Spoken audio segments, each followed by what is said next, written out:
Hello दोस्तों, मैं खुशबू। आज मैं बहुत दिन के बाद मिली क्योंकि मैं बहुत बिज़ी थी और उसके बाद मैं क्या ही बताऊँ अपनी कहानी। रोज़ के साथ साथ मुझे बहुत काम होता है, फिर मैं इतना थक जाती हूँ कि मैं कुछ बना ही नहीं पाती हूँ क्योंकि मेरी लाइफ में मुझे लगता ही नहीं कुछ मैं नया करती हूँ। बस काम करती हूँ, रूम पे आती हूँ, खाना बनाती हूँ, खाती हूँ, सोती हूँ। और आज जैसे मैं रूम पे आ जाती हूँ, मैं सोचती हूँ मैं बनाऊँगी अपने लिए चने की दाल। और चने की दाल फिर मैं भूल जाती हूँ बनानी कैसे। अरे फिर मुझे याद आता है अम्मी ने तो मुझे ऐसे ऐसे बताया था, ऐसे बनानी। फिर मैंने प्याज और हरी मिर्ची पहले ही काट ली थी। हमारे ना ये जो चने की दाल है हम लोग रोज़ों में बहुत खाते हैं और बाकी तो मुझे लगता नहीं वैसे खाते हैं। रोज़ों में कोई भी जैसे डिश और दूसरी होती है और उसके साथ ये वाली दाल खा लेते हैं हम। और बनती भी बहुत लाजवाब और सिंपल तरीके से बनती है, कुछ भी ऐसा नहीं होता है।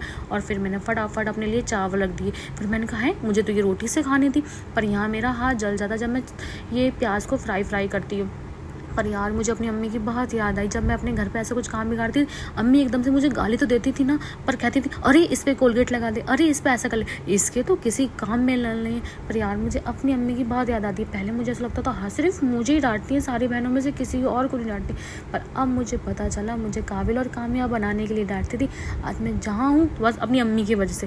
पापा तो इतने सीधे हैं ना, वो बिल्कुल एक्टिव नहीं है। जैसे अगर मेरी तबीयत ख़राब हो जाए, कुछ भी हो जाए, हमेशा अम्मी आ गई। अम्मी कहीं चले, अरे चलो। अम्मी शॉपिंग करने चले, अरे चलो। डांटे तो अम्मी, मतलब अम्मी है जो है और अम्मी की वजह से ही हूँ। अगर खाना बनाना सीखी हूँ तो ये भी अम्मी ने सिखाया। अम्मी कैसे बनेगा 10 बार बताऊँ क्या, एक बार बता दिया वैसे ही बनेगा। और मेरी दाल यहाँ बिल्कुल बन चुकी थी।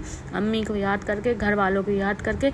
अब मैंने कहा अब खाना तो पड़ेगा, घर से दूर है तो क्या हुआ, कोई बात नहीं। आज का दिन ऐसे ही गुजर जाता है, अब कल का दिन भी ऐसे ही गुजरेगा। और मेरी तरह पता नहीं कितने लोग अपने घर से दूर रहेंगे और उनके दिन भी ऐसे ही गुजरते होंगे, सिर्फ दाल चावल ऐसे करके।